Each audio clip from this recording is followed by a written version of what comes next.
We're taught to worship intelligence, to see it as the key to success, power, and freedom. But what if I told you that the smarter you become, the more miserable life begins to feel? What if intelligence isn't a gift, but a curse disguised as brilliance? Schopenhauer saw what most minds never dare to see, that awareness doesn't liberate you from suffering, it deepens it. Because once you truly understand life, you can never unsee its emptiness. We often grow up believing that intelligence is the ultimate prize, the light that separates us from ignorance, the power that gives meaning to our existence. We chase knowledge, thinking it will set us free. But as Schopenhauer observed, the truth is far darker. Intelligence, when it reaches a certain depth, doesn't illuminate the world, it exposes it. It tears away the comforting illusions that most people live behind, leaving nothing but the raw, unfiltered face of reality.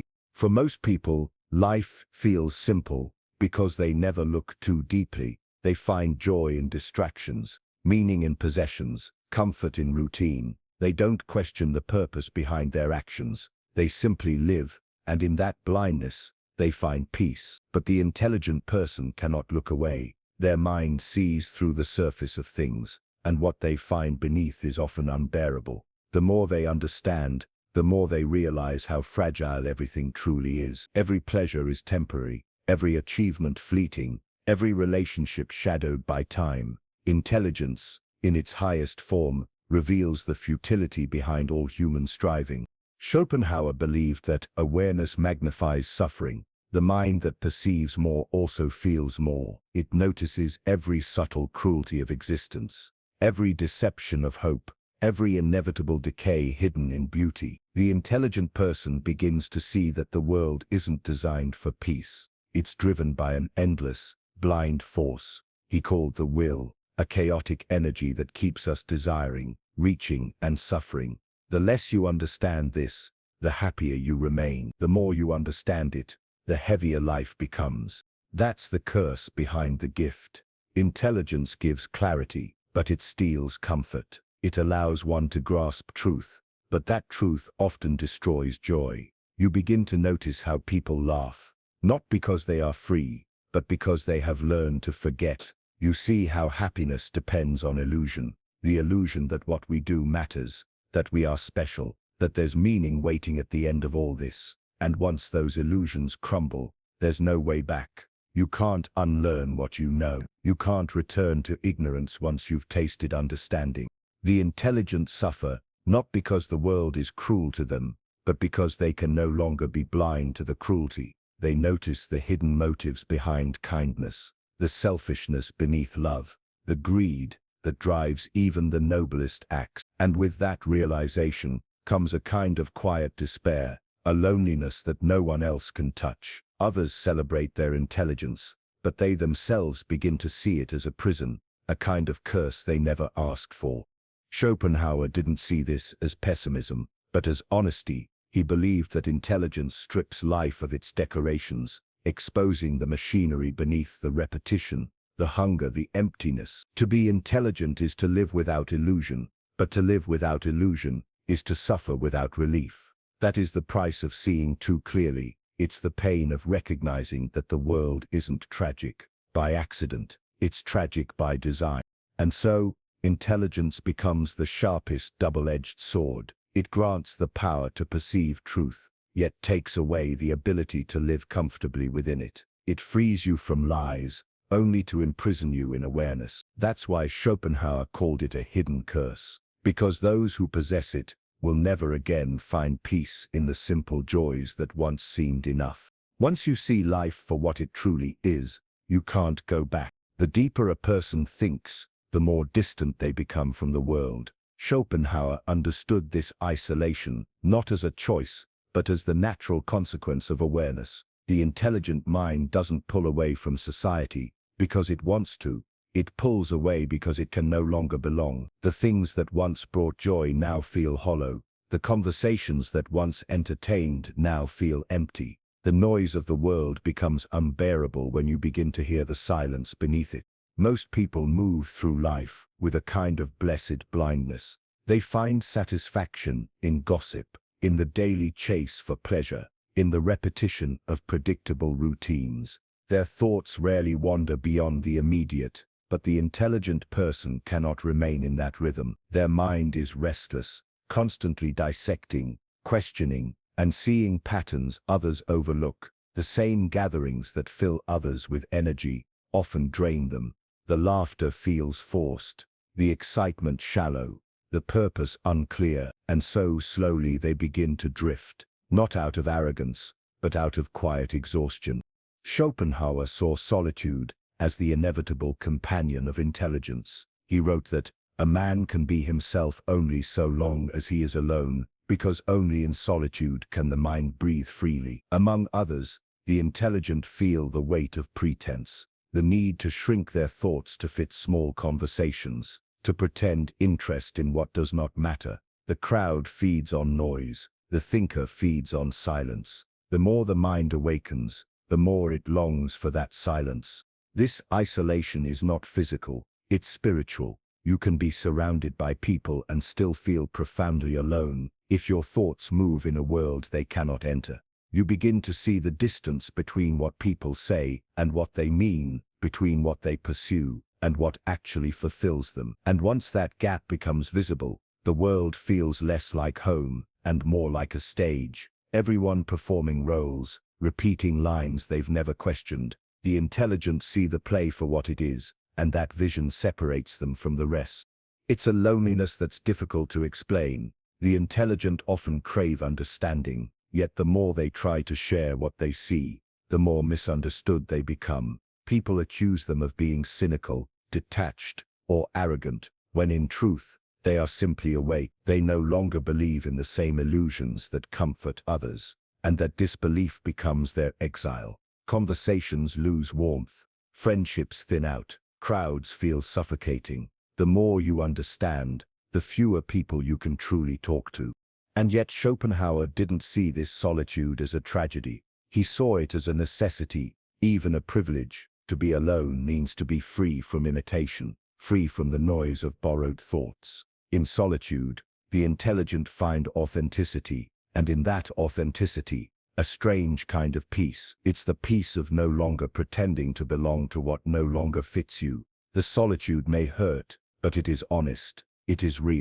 Still, it's not an easy truth to live with. The mind that sees too much often hungers for someone else who sees the same, someone who understands without words. But such souls are rare, and the search for them is often in vain. So the intelligent learn to carry their thoughts in silence, to make peace with being misunderstood.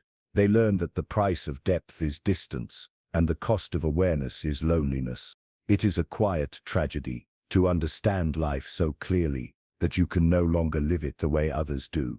At some point, the intelligent person begins to notice a strange shift. The things that once brought pleasure now feel dull, repetitive, almost meaningless. What used to excite them no longer moves them. The pursuit of pleasure starts to feel like chasing shadows, and the victories that once seemed grand now seem painfully temporary. Schopenhauer understood this better than most. He saw that the more a person understands life, the more they see that pleasure is never the goal. It's just the brief pause between two moments of suffering. Most people live in constant motion, running from one desire to another, believing that happiness lies just beyond the next achievement. They work, they buy, they fall in love, they dream, always expecting the next moment to complete them. But for the deeply intelligent, that illusion eventually collapses. They begin to see the hidden pattern beneath it all. Desire leads to effort, effort leads to satisfaction, and satisfaction fades back into emptiness. The cycle never ends, and once you truly grasp that, the chase loses its thrill. The joy of winning something disappears the moment you realize that even victory cannot silence the restless hunger of the will. Schopenhauer called this the will to live, the endless force that pushes every being to want, to seek, to strive. It's what keeps humanity alive, but it's also what keeps humanity suffering. To desire anything is to confess a lack, and the more intelligent the mind, the more clearly it sees that lack for what it is, a trap. The pleasures we chase are never pure. They're simply relief from the pain of wanting. Every pleasure at its core is just the temporary end of discomfort. You eat, not because eating is bliss, but because hunger hurts. You succeed, not because success fulfills you, but because failure haunts you. Once that becomes clear, pleasure loses its magic. This realization doesn't come suddenly. It creeps in quietly. The intelligent person starts noticing how short-lived joy really is, how a dream fulfilled quickly becomes a memory, how love fades into routine, how every celebration turns back into ordinary silence. What others call happiness starts to look like distraction, a way to escape the awareness of emptiness. The intelligent see that most people are not happy. They are simply busy enough to forget how unhappy they are. And when you can no longer distract yourself with illusions, life becomes frighteningly still. This is where many intelligent souls fall into despair. They ask, if pleasure is meaningless and suffering is inevitable, then what's the point of any of it? It's a dangerous question, one that most avoid asking. Schopenhauer did not turn away from it. He saw clearly that life's structure itself is built on dissatisfaction. The moment we achieve something, our mind leaps to the next goal. The will never rests. And because it never rests, neither do we. Yet Schopenhauer's secret insight was not only that pleasure is fleeting, but that liberation begins the moment we stop chasing it. He believed that happiness cannot be built by adding more to life, only by taking away. When we stop expecting the world to satisfy us, we begin to see it as it is. When we release the endless craving, even for a moment we touch something still, something real. It isn't joy in the ordinary sense. It's peace, the kind of peace that comes when desire finally stops whispering. The tragedy of intelligence is that it kills illusion, but the gift hidden within that tragedy is the possibility of detachment. Once you understand that pleasure cannot save you, you stop letting it control you, and in that quiet renunciation, for the first time, you are free. After seeing the futility of desire, after realizing that pleasure is just a momentary escape from suffering, the intelligent mind reaches a breaking point. It begins to search for something beyond the endless cycle, something that isn't fragile, fleeting, or dependent on the world. Schopenhauer believed that this search leads to one final understanding, that freedom isn't found by chasing life's rewards, but by stepping away from the very will that drives us to chase them. The only way to end suffering is to renounce the will itself, the constant inner demand to have, to be, to become.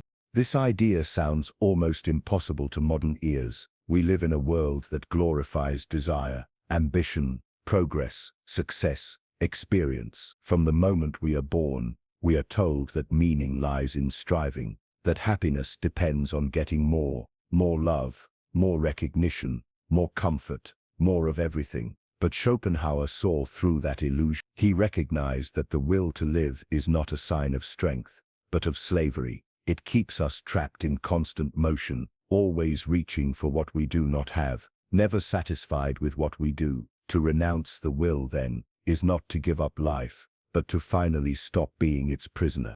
This renunciation doesn't mean withdrawal in the physical sense.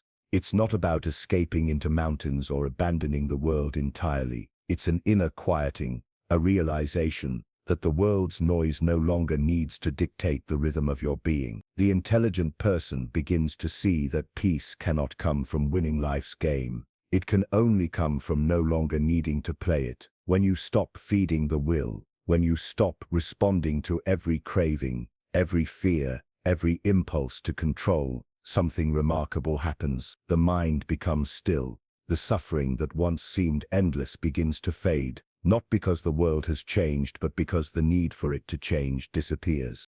Schopenhauer found glimpses of this state in art, in compassion, and in the contemplation of beauty. For a moment, when one is absorbed in a piece of music, or in the sight of a sunset, or in an act of pure kindness, the will falls silent. You forget yourself, your fears, your ambitions, your constant wanting, and in that forgetfulness lies freedom. These moments reveal a truth. Liberation isn't about achieving something new. It's about letting go of what you thought you needed. The more the intelligent mind lets go, the lighter it becomes. And yet, This path is not easy. To renounce the will means to turn against everything the world celebrates. It means refusing to be seduced by the constant noise of ambition, to stop measuring your worth by what you accomplish or own. It means facing emptiness directly and discovering that emptiness isn't frightening once you stop resisting it. Schopenhauer saw that those who can endure that stillness begin to glimpse something beyond the ordinary boundaries of life, a quiet state where pain and pleasure no longer control the soul. This, he believed, was the ultimate freedom. Not the freedom to do whatever one wants, but the freedom from wanting altogether. To live without the constant pressure of desire is to live beyond suffering. It's a kind of silent enlightenment, not radiant or ecstatic, but profoundly calm. It's the moment when you no longer fight life, but simply see it, understand it, and let it be. In the end, the greatest secret Schopenhauer revealed was not that life is full of suffering, but that suffering ends when the will falls silent. And so when the mind finally grows silent, when the endless noise of desire fades into stillness, something extraordinary happens. You no longer chase meaning, you become it. You no longer seek freedom in the world, you are free from the world. Schopenhauer's hidden secret was never about surrendering to despair, but awakening from illusion. The intelligent suffer because they see too clearly, but if they keep going, if they dare to walk through that suffering without turning away, they reach the other side of it, a place where peace isn't found in pleasure, but in presence, where knowledge is no longer a curse, but a quiet liberation. Because once you stop fighting life's pain, once you see it for what it is, fleeting, necessary, and impersonal, you no longer fear it. You no longer need to be intelligent, or successful, or anything at all. You simply are, and in that state, untouched by craving or illusion, the mind that once suffered from its own brilliance finally finds what it was searching for all along: silence, freedom, and peace.